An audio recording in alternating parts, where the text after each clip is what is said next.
بسم اللہ الرحمن الرحیم۔ قصہ حضرت ہود علیہ السلام۔ حضرت ہود علیہ السلام اور قوم عاد کا تعارف۔ حضرت ہود علیہ السلام حضرت نوح علیہ السلام کے بیٹے حضرت سام کی نسل سے تھے۔ آپ علیہ السلام کی قوم کا نام قوم عاد تھا، جس کا آغاز طوفان نوح علیہ السلام میں بچے جانے والے لوگوں سے ہوا تھا۔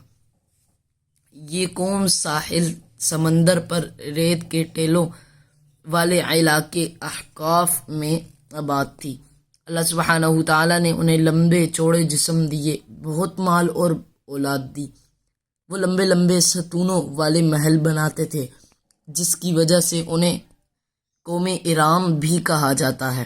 انہوں نے اللہ سبحانہ تعالیٰ کا شکر ادا کرنے کے بجائے تکبر کیا اور کہنے لگے کہ ہم سے بڑھ کر قوت والا کون ہے۔ یہ لوگ ایک اللہ سبحانہ تعالیٰ کی عبادت کرنے والے تھے، لیکن رفتہ رفتہ شرک میں مبتلا ہو کر بتوں کی پوجا کرنے لگے۔ ناظرین، اللہ سبحانہ تعالیٰ نے قوم عاد کی اصلاح کے لیے حضرت ہود علیہ السلام کو رسول بنا کر بھیجا۔ حضرت ہود علیہ السلام نے اپنی قوم کو ایک اللہ سبحانہ تعالیٰ کی عبادت کی دعوت دی، اللہ سبحانہ تعالیٰ کے ساتھ شرک کرنے سے منع کیا۔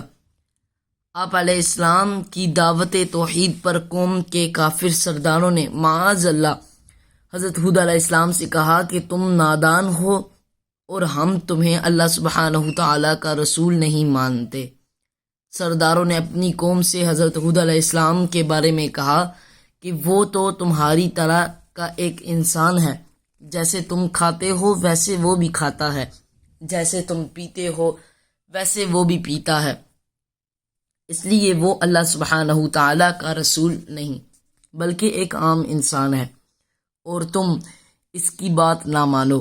گویا ان کے خیال میں انسان رسول نہیں ہو سکتے، اس لیے اللہ رب العزت فرشتہ یا کسی اور مخلوق کو رسول بنا کر بھیجتا تو مانتے۔ اس طرح انہوں نے اپنے ساتھ اپنی قوم کو بھی گمراہ کر دیا۔ ناظرین، حضرت ہود علیہ السلام کے بہت سمجھانے کے باوجود بھی جب قوم عاد اپنی برائیوں اور کفر سے باز نہ آئی اور انہوں نے حضرت ہود علیہ السلام کی بات نہ مانی، تو اللہ سبحانہ تعالیٰ نے ان پر ایک بادل کی صورت میں عذاب بھیجا۔ قوم بادل دیکھ کر خوش ہو گئی اور وہ کہنے لگی کہ اب تو بارش ہوگی۔ حضرت ہود علیہ السلام نے فرمایا کہ یہ اللہ سبحانہ تعالیٰ کا عذاب ہے، لیکن قوم اس بادل کو دیکھ کر خوشیاں مناتی رہی، یہاں تک کہ اللہ سبحانہ تعالیٰ کے عذاب کی سخت آندھی آ گئی جو 8 دن اور 7 راتوں تک مسلسل چلتی رہی۔ ساری کافر قوم اس آندھی میں ہلاک ہو گئی۔